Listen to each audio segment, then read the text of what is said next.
how about this? Let's talk Brewers first, because this time last week, the Brewers made a trade acquiring Quinn Priester from the Boston Red Sox in a trade that sent Yophery Rodriguez, a player to be named later, and the 33rd overall pick in the 2025 MLB draft to the Boston Red Sox. What do you make of this trade? Exciting that there's a draft pick in the mix.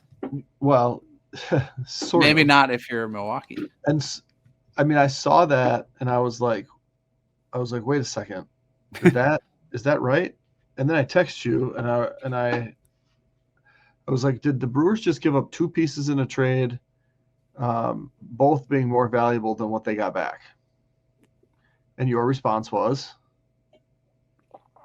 I was like a week ago. I have no idea what I texted you. Your response was, yes, they did. Which is what I thought, right? Like giving up a 33rd pick, giving up any draft pick that's tradable, which there aren't many. Mm-hmm. It's one thing to give up the actual pick. It's a bigger thing to give up the money that's tied to the pick, right? So there's huge value in giving that up. Then there's another big part of like giving up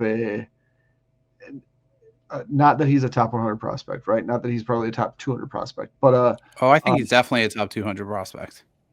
Well, and then that's a problem, right? Even if he's a top, like a fringe top 10 organizational prospect, that's a lot to give up for a guy that was just moved in like a change of scenery deal not that long ago, right? Yeah. The player to be named later is going to be cash or nothing, right? Yeah. It's not super valuable, but it was like the team was very desperate to add a pitcher.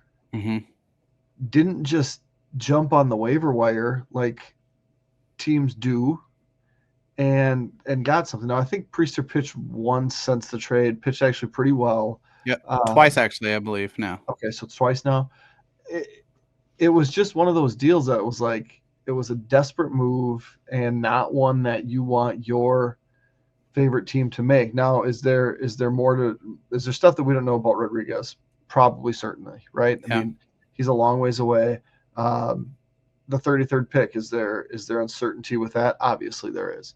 But it's not like Priester was this slam dunk sure thing. And he could turn out to be very valuable. He could turn out to easily be the best part of this trade. It just seems like on that day the trade was made that it was an overpay by the Brewers. Yeah. I tend to agree with that, with a couple of caveats that I think you'll probably agree with, right? So agree with you in general that my reaction was like, ooh. And let's also acknowledge that, like, if anyone is going to do good work with a pitcher, and if anyone has done good homework with a particular pitcher, they think they can shape and improve a little bit, the Brewers are probably in the top 5 organizations I would trust to like do that work.